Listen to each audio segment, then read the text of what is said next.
गंजाम जिला गोपालपुर बेलाभूमि में युवती को गण दुष्कर्म घटन एसपी ऑफिस घेराव करी एपरी संवेदनशील घटनार अभियुक्त मानक उपरे कठोर कार्यानुष्ठान पई दाबीपत्र देइछि बीजेडी। केवल अभियुक्त मानकु गिरफ कले चलिब नहीं, सेमाने किपरि कठोररु अति कठोर दंड पाइबे से नहीं ब्रह्मपुर एसपी उपरे चाप पकाइछंती। वर्तमान समय रे राज्य सरकार एक वर्षर सफलता विषय रे विभिन्न सभा मंच रे कहउथवा बेले राज्य रे नारी माने किंतु असुरक्षित बोली बीजेडी नेत्री तांको प्रतिक्रिया रे कहिसंती। अत्यंत दुर्भाग्यजनक विषय होउछि एते आपण जानछन गत 10 दिन मध्ये हेनी गोपालपुर रे गोटे केस घटितला पुणी एगेन से केस घटुछि। पुलिस केवल अरेस्ट कर देले तार फल मिलिबो नाही, अरेस्ट करिवे जे क्राइम करछि ताको अरेस्ट करिवे सिथे बड़ कथा कोन रहला, किंतु आईन व्यवस्था प्रति जो क्रिमिनल्स माने अछंती बा जो मानकर क्रिमिनल मेंटालिटी ग्रो करछि सेमानक भितर जदि भय रहउ नाही तबे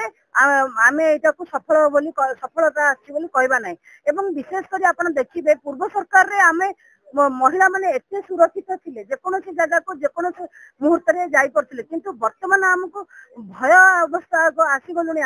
आम घर पाखु गले भी आमे जब देखिबो लाइट ते लागि नाही आमे सुरक्षित अछि ना नाही, तबे आमे एठी रही कि केते न रही कि केते सेतिबे दुखर सहित आमे प्रकाश करूछु एवं मुख्यमंत्री आपण मानक द्वारा जणाइबा को चाहूछु जदि हे मुख्यमंत्री आपण जदि सुशासन करबा को चाहउछन प्रथमे नारी की सुरक्षा माने ए जो सुभद्रा योजना आउ व्यवसायिक योजना करछन जहाँ भी करछन, किंतु प्रथमे सुरक्षा दियंतु। सुरक्षा जदि न देबे ताहले ए सब योजना माने नष्ट हे जिवो। सेतिबे आपण मानक आशा करूछु। अदरवाइज आमे एथर बिजु जनता दल महिला आमे एथर डिसाइड निश्चय करिछु जदि या परवर्ती समय आउ किछि भी हुए आमे राजरास्ता को ओल्लेवा को बाध्य हो। तबे गंजाम जिल्ला रे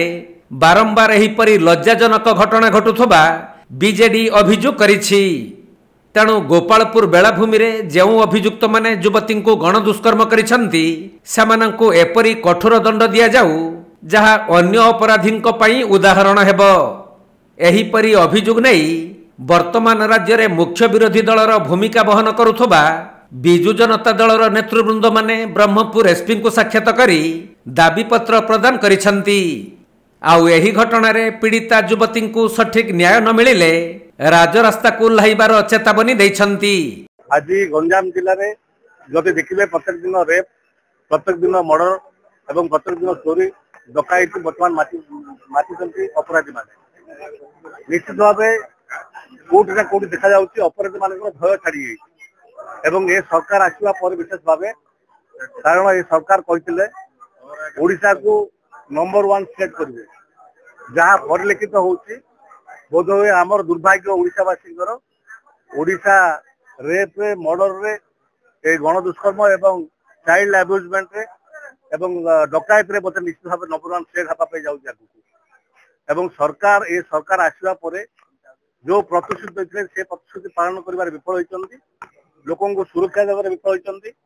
एवं विशेष भाव आज आईन श्रृंखला व्यवस्था जहाँ कोटि ना कोटि सरकार केवल अन्य दलर कर्मी मान केवल गिरफ करेंगे